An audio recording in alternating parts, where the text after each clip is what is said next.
Okay, Seahawks fans, I believe we are now live. Apologies for the technical difficulties there. We had some issues we had to solve. So welcome into the show, Evan Hill at Evan Hill SEA on Twitter. How you doing, dude? I am good. Can you hear me okay? I can hear you just fine. You hear me okay? Yes, I can. It sounds like you got things working since we're live. I think so. I think so. We got some folks waiting patiently for this to get underway.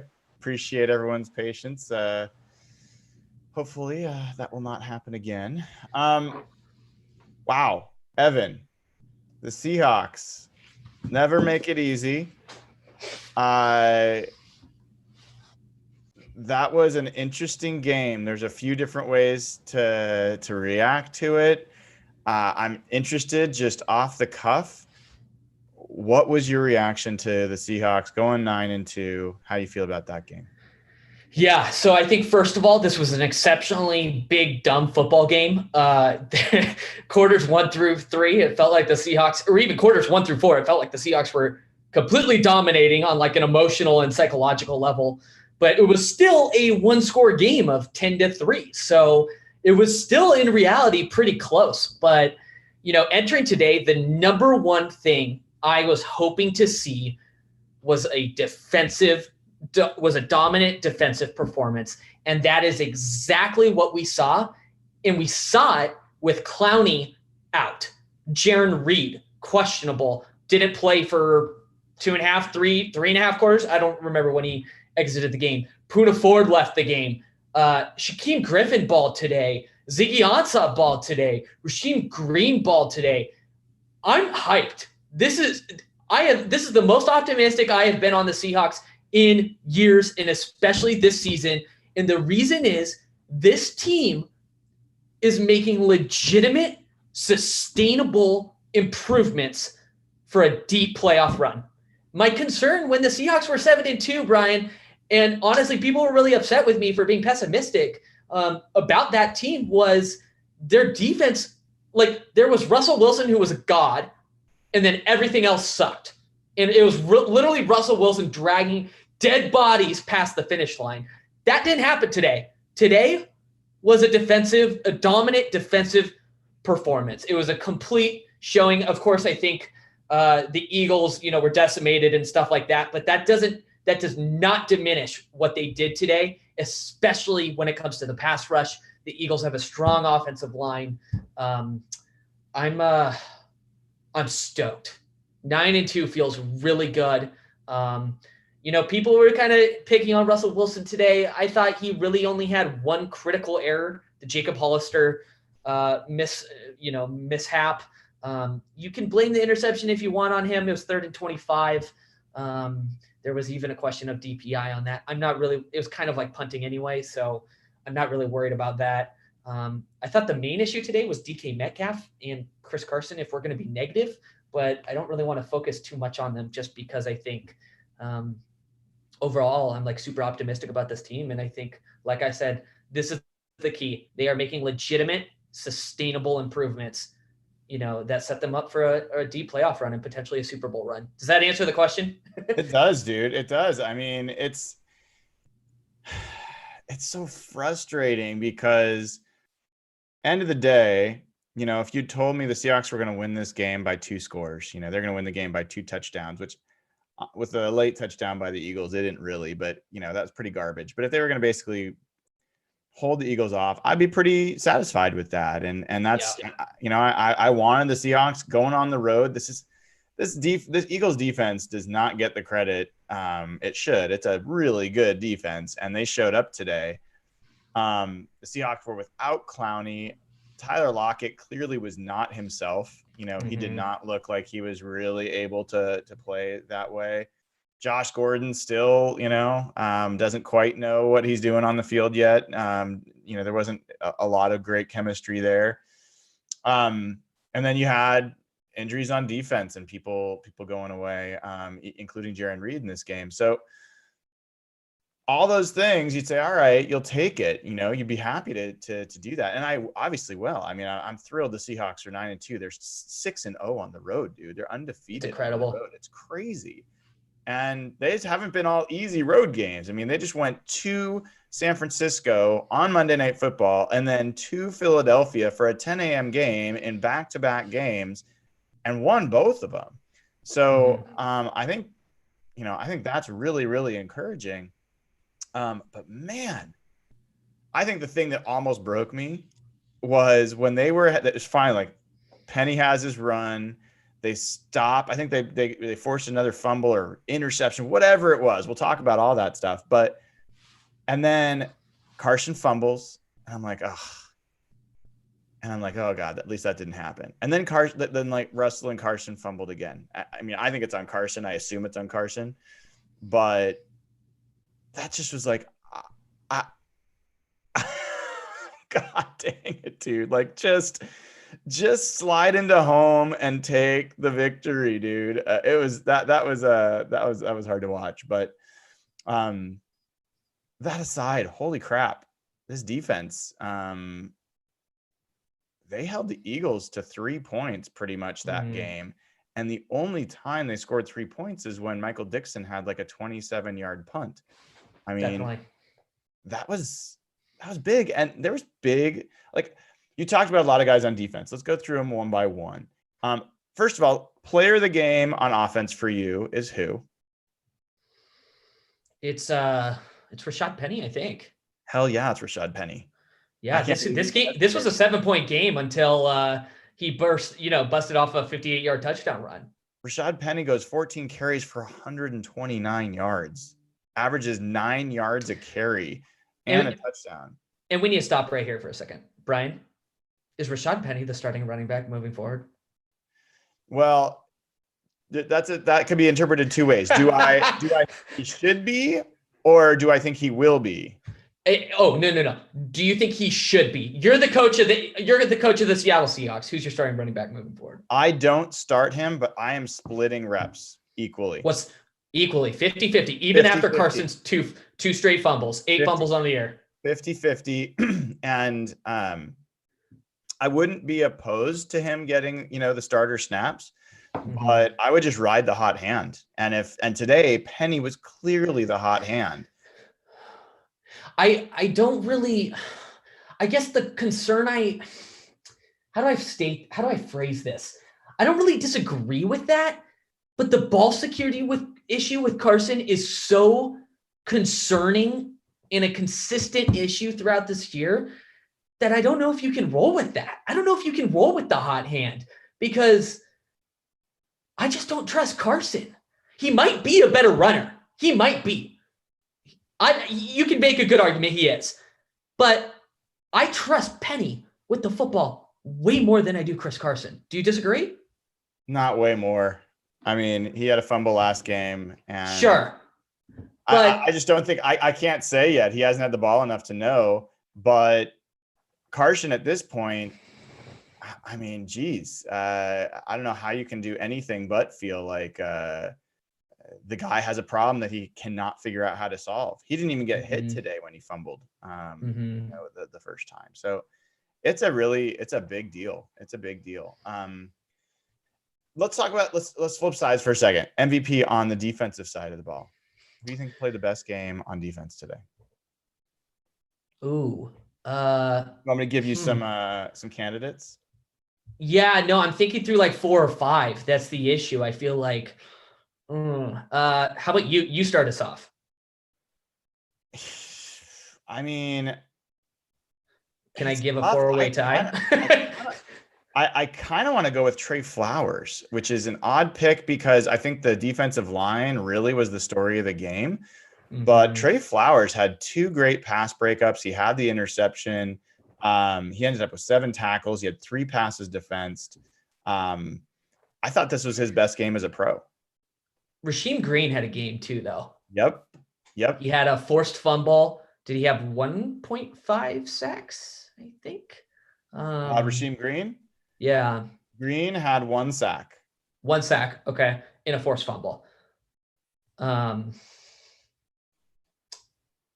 Yeah, I think it's tough because like I thought Shaquem played a great game. Especially with Clowney potentially coming back next week. Shaquem's versatility on the defensive line is huge for this team moving forward. So I think Shaquem played a great game. Al Woods played a good game. Who am I missing? I'm missing a ton of people. Michael Ziggy Kendricks, I thought. Ansah, Ziggy, what did he have? 1.5 sacks or 2? 1.5 sacks, 2 tackles for loss, 2 quarterback hits. Yeah, He also had another sack that was called back because of a holding penalty on someone in the secondary, and that was a strip sack that they recovered. He could have had a 2.5 sack game today.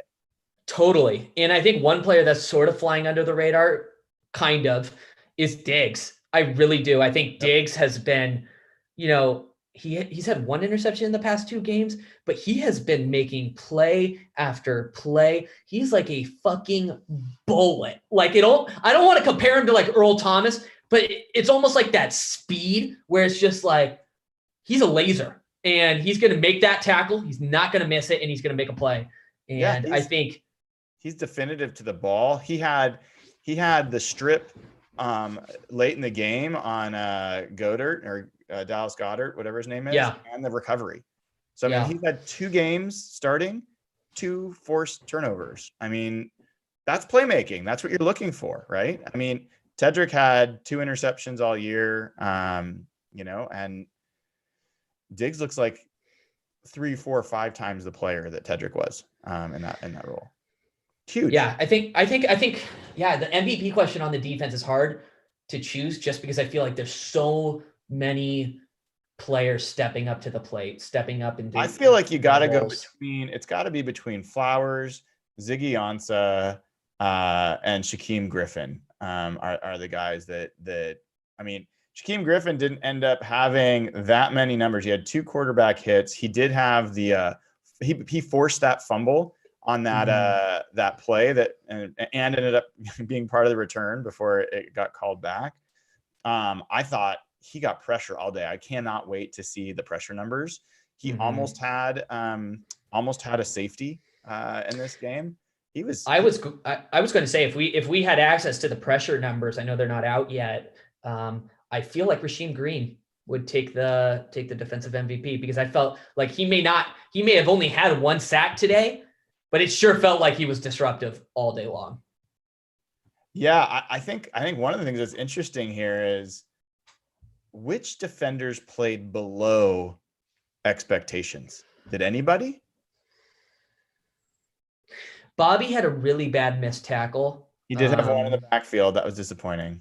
I don't know if that qualifies as, let's go through it. KJ Wright, 12 tackles, 9 solo, had a tackle for loss and a quarterback hit. He had 12 tackles today? He had 12 tackles. Oh my God. Michael Kendricks had 11 tackles and a tackle for loss. A lot of great coverage on Zach Ertz. Trey Flowers, we already talked about. Bradley McDougald, he played solid today. His tackles were great. He had 6 solo tackles. I mean, those are big numbers, 6 solo tackles as a safety. Bobby, you could say maybe he was not quite as dominant as you would have hoped. Shaquille Griffin had a pass defense, did not give up anything. Ziggy, we talked about. Jaron Reed had a half of a sack and was playing well before he got hurt. Rasheem Green, we talked about. Diggs, we talked about. Shaquem Griffin, we talked about. Poona Ford had another good game today. You just keep going. I mean, maybe you can pick on Brandon Jackson. Relative to expectations, I'm shocked we didn't see Ugo Amadi play today. I don't know that I would say, like, I was obviously touting because I was really excited just to see him get in there. But did you think Akeem King was going to start over him? I thought there was a chance. Yeah. Because the way that it was just a matchup thing. Now, I will say, on the air right now that if they play, I think the Vikings will end up being a team where I haven't looked at them that closely, but where they have a legitimate 3 receiver set, then I think you're going to see Ugo Amadi. I think they're going to basically match up who their best nickel option is. Today was a 2 tight end team. There were no receivers to threaten the Seahawks. And so Akeem King, similar to the way he did with Travis Kelce last year against the Chiefs, I think I could see why they went that direction. I personally would have rather seen Ugo Madi just because I'm excited to see him in the game, but it wasn't a shock. Yeah, no, but I think to close the loop on your question, there's no like contrarian point of view you can take with this. I think like that it's just as simple. The defense had a great day up until garbage time. They had only allowed 3 points, had what, four turnovers, 1 interception, 3 fumbles. And if you count the 2-point conversion, 4 fumbles today, right? So 5 turnovers on the day, 3 points allowed up until 30 seconds left. I was talking in the Real Hot Talk chat before the game. I was like, what I need to see today is a dominant defensive performance. We saw it. Yeah, and I mean, look, I think we both agree that Eagles offense, woof. Sure. that is rough. And you know what, though? You know who's the problem? It's Carson Wentz. He was not good, dude. I am not a Carson Wentz hater. No. I think he's fine. Going into this game, I was like, yeah, he's a pretty good quarterback, like top 10, top 15 maybe. He made some exceptionally poor decisions today. I know he went to the locker room for a little bit, so I don't know if he got hurt mid-game or not, but he made some really bad throws today. Well, he's playing behind a really banged-up line. You got to admit that. Sure. I get that. You don't have your starter at running back, Jordan Howard. That's a big deal. You don't have your top 3 receivers. Imagine the Seahawks without their top 3 receivers. Sure. So I get all that. All that aside, there were plays to be made, and he didn't make them. And you know what? We can make the offensive line excuse, but guess what? You know who's been doing it for almost 9 years running? Russell Wilson. Yeah. And people were putting Wentz literally above Wilson, like in his MVP year, like 2 years ago or 3 years ago or whatever it was. So, if we're not going to make that excuse for Wilson, does Wentz get that excuse? I don't know. He was bad today. I mean, he wasn't Jimmy Garoppolo bad, but he was bad. And the only reason, but he was close, right? What did he end up with? He had 2 interceptions. He had 2 lost fumbles. If I'm looking here at, he had 2 lost fumbles. He would have had a 3rd lost fumble if that Ansa sack had stood. He was bad. And on the Russell side, I was frustrated because I thought this was going to be the game where he went back and reasserted his MVP status because it was in the East Coast, against Philadelphia that gets a lot of press, have a really good defense, a good secondary that's been playing really well. And I just felt like he was going to ball out. He didn't. He just didn't. The interception, he's trying to make a play, but that wasn't the worst thing. It wasn't like terrible, but his numbers, I feel like today was the day that his MVP went away. Sure. That'd be hard for him to really get back. Like the interception just by itself, his best chance for winning MVP was to put up some crazy interception to touchdown ratio. Now he's up to 3 interceptions on the year. Yeah. And let's be clear, this is the reality. I don't think Russell Wilson had a bad day today. I think his receivers didn't help him at all. But from the MVP, optics, national narrative, today was not a good day. But at the end of the day, you know what? I said this on Twitter with several people. The priority is not an MVP. The priority is a divisional title. The priority is a bye in the playoffs. And the priority is a Super Bowl championship. All of those bring infinitely more value than an MVP case. Sure, MVP title would be nice, and he still might win it if Lamar Jackson, nosedives the rest of the year. But it's just not nearly as important to me. And I'm very vocal about his MVP case, but it's just not nearly as important to me as getting a first round bye. I don't think it's that. I think he would probably feel the same way. I'd love him to get it. I'd love him to get it for a bunch of reasons. I know we all would. And the only thing I would really there was 2 things I would criticize Russell about today. One was that was about as straightforward of a touchdown as you're going to get. He could have run for it and gotten it. Definitely. Could have thrown for it and gotten it. And man, the game would have probably been over at that point. So that was frustrating. And then he took 6 sacks today.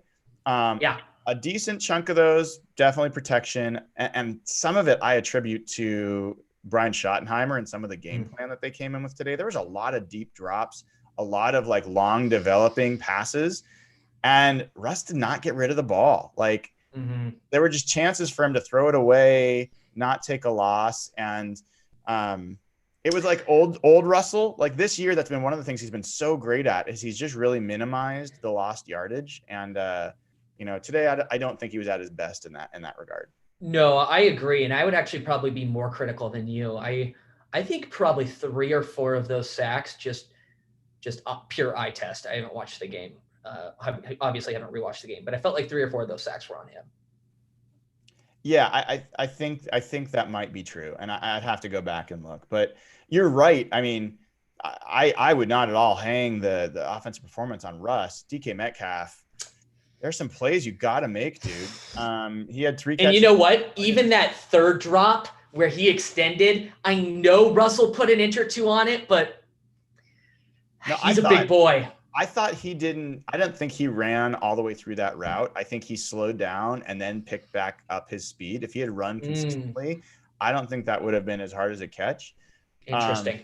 So, I think he was basically playing without Tyler Lockett today, which is huge. And I think we got to look at what that offense looks like when you don't have Tyler Lockett and you're going against a good secondary. DK Metcalf's not ready to shoulder the load. Josh Gordon is not yet ready to step up and be another big player. But, typical Malik Turner game, Evan. 2 targets, 1 catch, 33 yards, and a touchdown. That's the game right there. That was the game. So Malik Turner just does his job. Malik had a good day. David Moore, 1 catch and 2 targets, 31 yards. He did all right. It was a big-time catch on the sideline. I didn't think he was going to catch it. I would have liked him to fight for that ball that turned into an interception a little bit more. Which one? Oh, the 3rd and 25. I guess the only one that happened. Another guy we didn't mention on defense we should have was Al Woods. Another really good game today.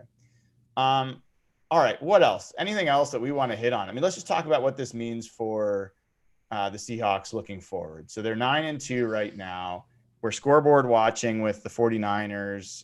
Unfortunately, the Saints pulled it out against the Panthers, which really sucks.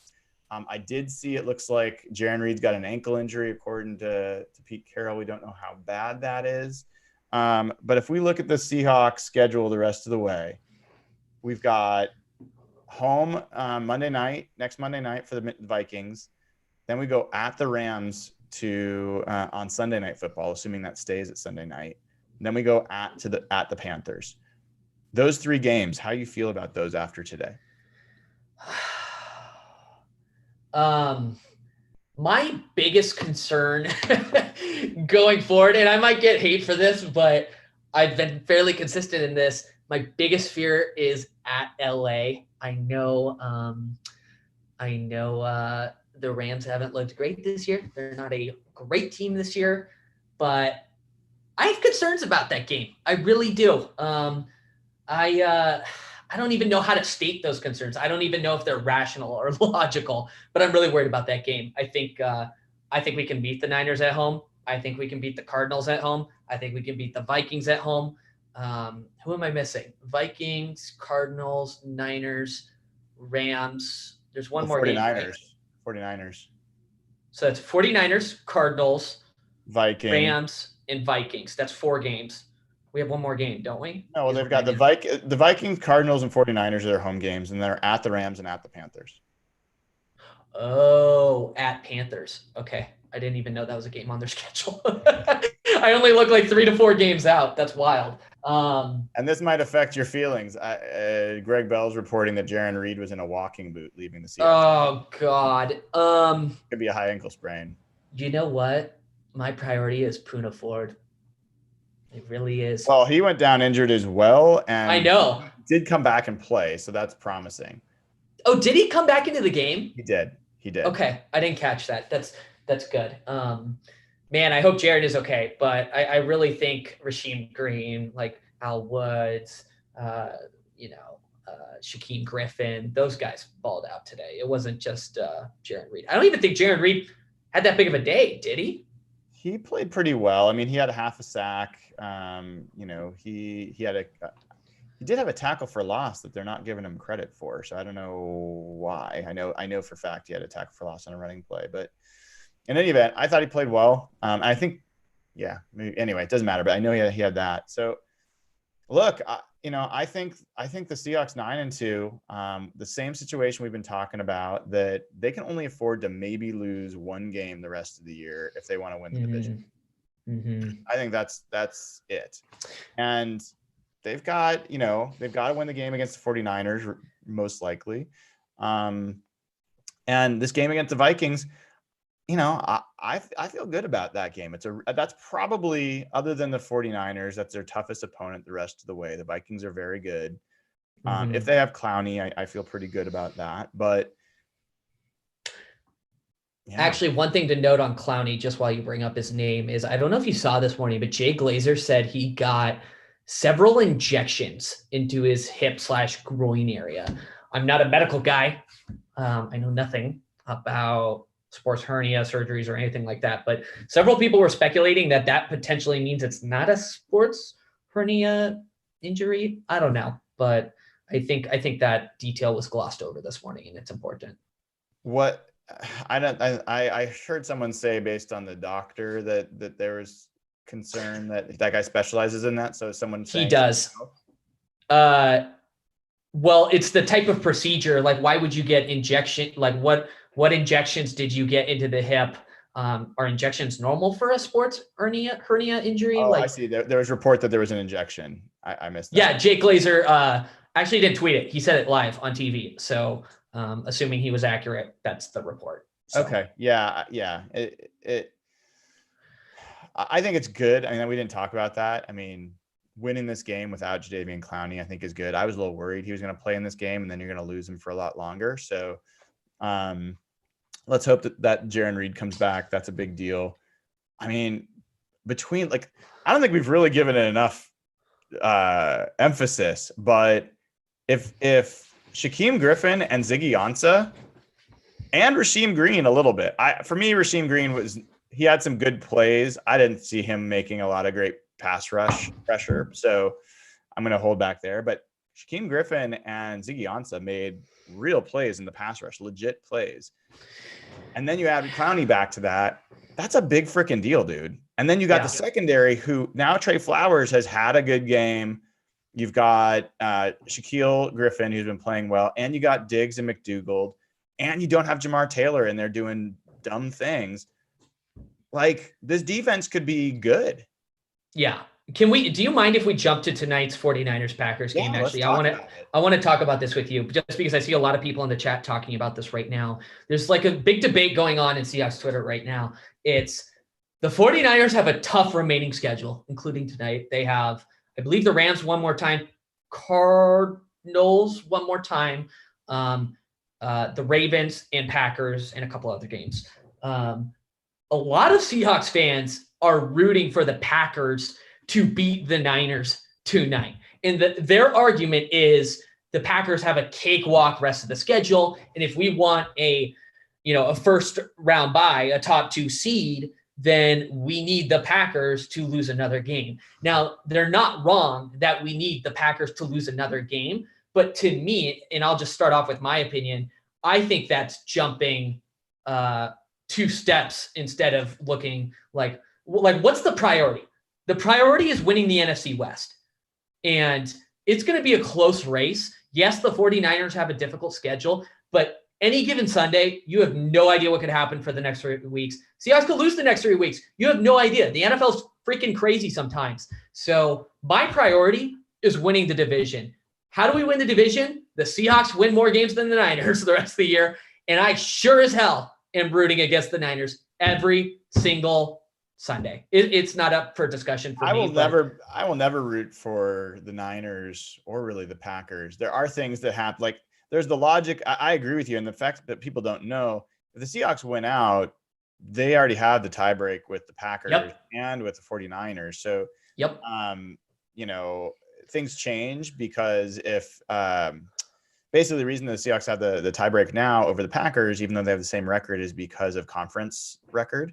So that could change with the Seahawks losing, but if they don't lose, then they'll be fine. Obviously, that's a tall order. But look, either way, Packers win, 49ers win, both are good for the Seahawks. I think you're right that the division's the priority, but either way. This is my belief. Win the division and things will probably work itself out. Because if you win the division, you're probably only losing one game the rest of the way. Does that sound right? So if you win the division, you're probably a 1 or 2 seed, if not the 1 seed. Yeah, it's really shitty that the Saints couldn't kick this one today. That would have been huge because the Saints losing 2 games the rest of the way seems really unlikely. And now it seems even less likely. Although they do have to go to Atlanta. Maybe Atlanta rises up again. Atlanta's had their number in the past. Who knows? And they've got the 49ers. So, in some ways, I think we're going to be in odd situations where we are going to be cheering for the 49ers potentially. I think the 49ers, I think they win tonight.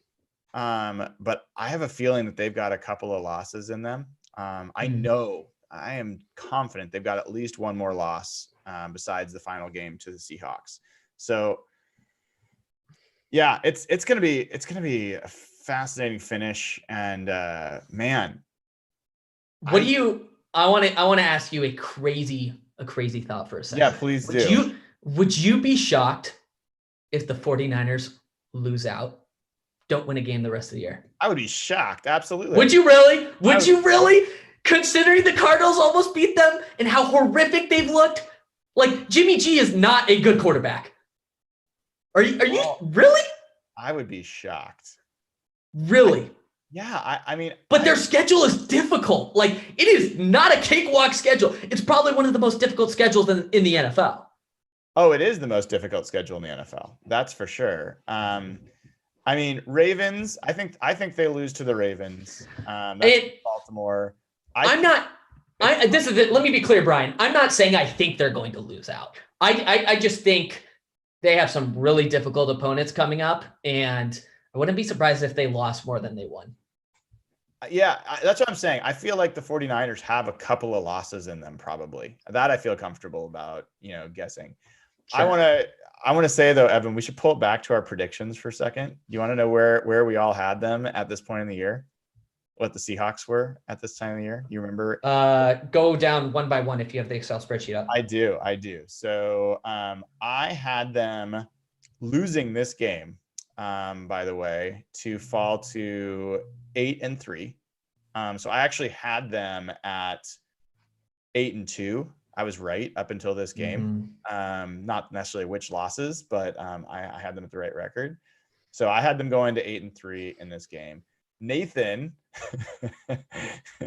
had them with 4 losses. So he had them at 6-4 after this game. Oh, actually, hold on. Sorry. 3, 6, 7-4, right? Yeah, 7-4 after this game. You had them at, same as me, 8-3. You had them winning this game. And Jeff had them at 7-4. So you and I are leading right now in our optimistic takes. But what do we both have for the Vikings game? All 4 of us have them beating the Vikings. Okay, what about the week after? Rams. 3 of the 4 of us have them losing. The only person that picked them to win that game was you. I don't feel you're worried about it. I do not feel confident about that at all. Yeah. Well, look, dude, I mean, I think you're leading the pack in terms of you got them finishing 13-3. I have them at 12-4. The other 2 guys have them at 11-5.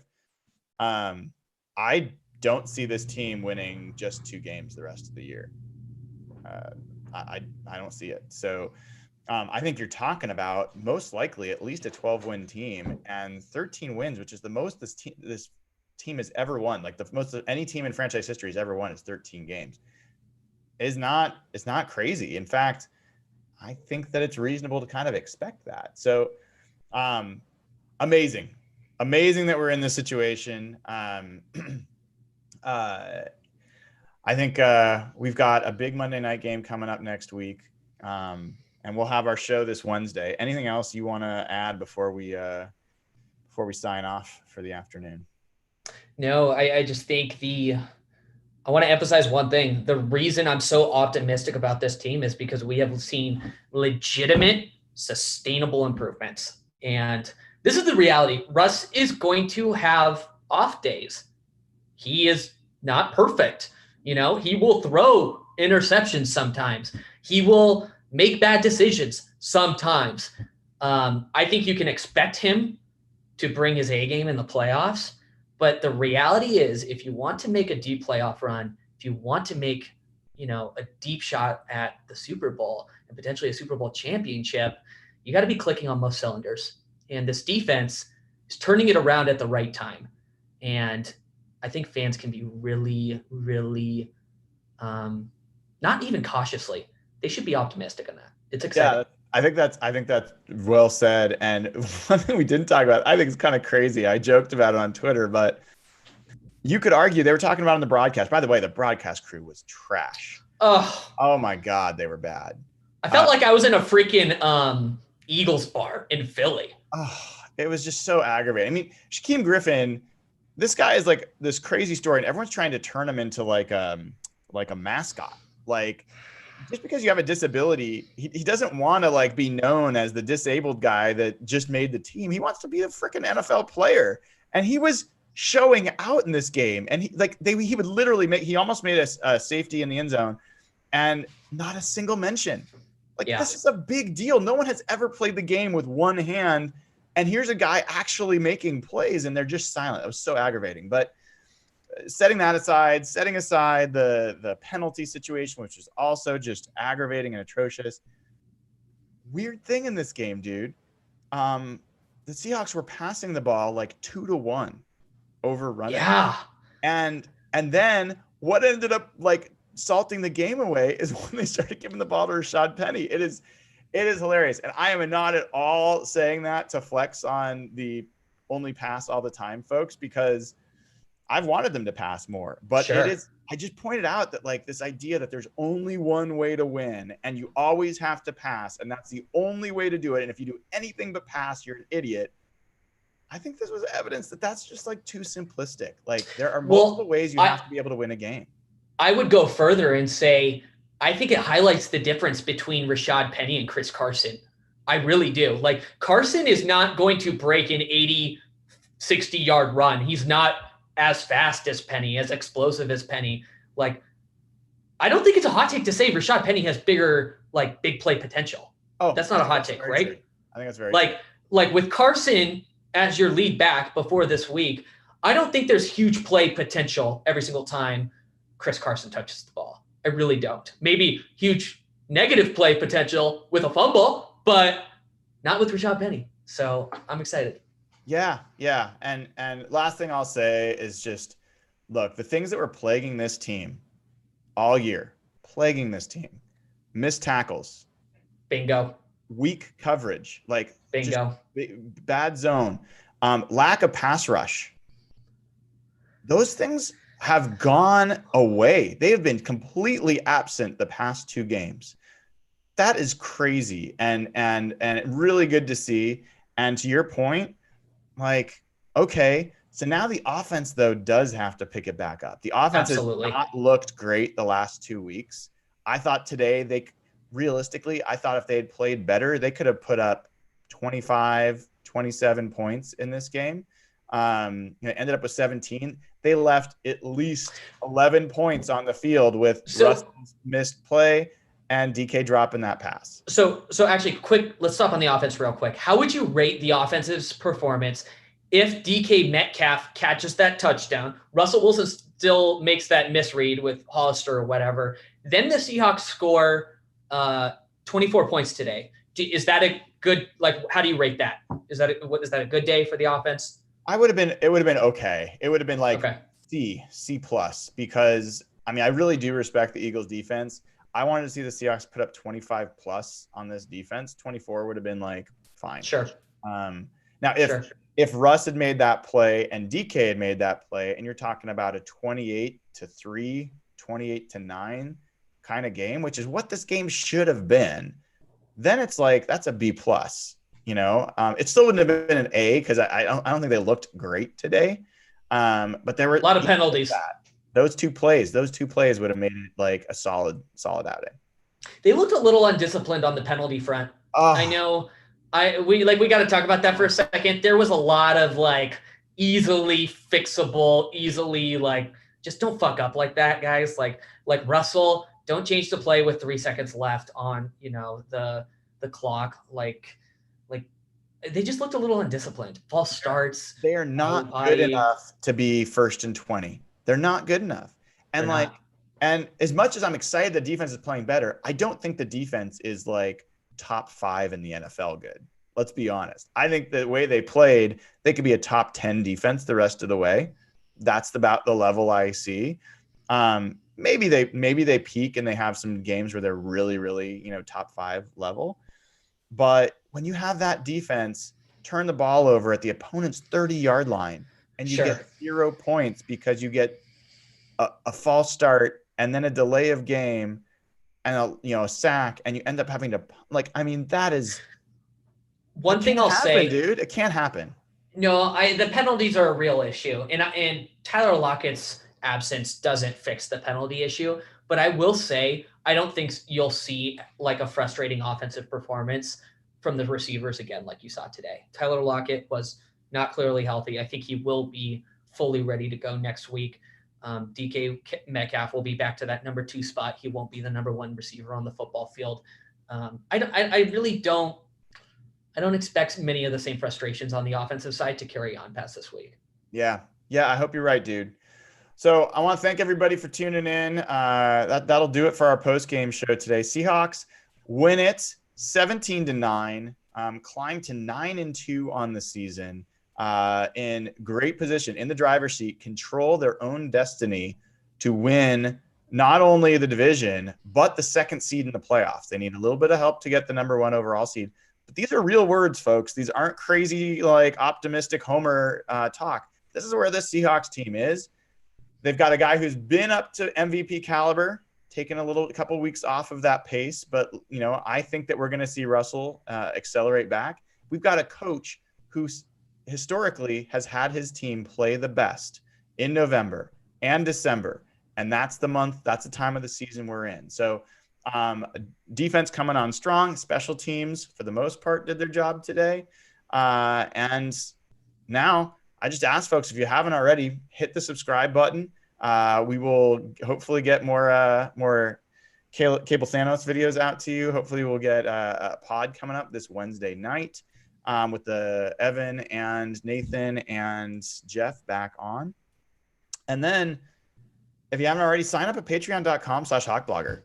So easy to do it. Happy to have you. And I will remember to post this week asking for questions from patrons so we can answer your questions on the pod.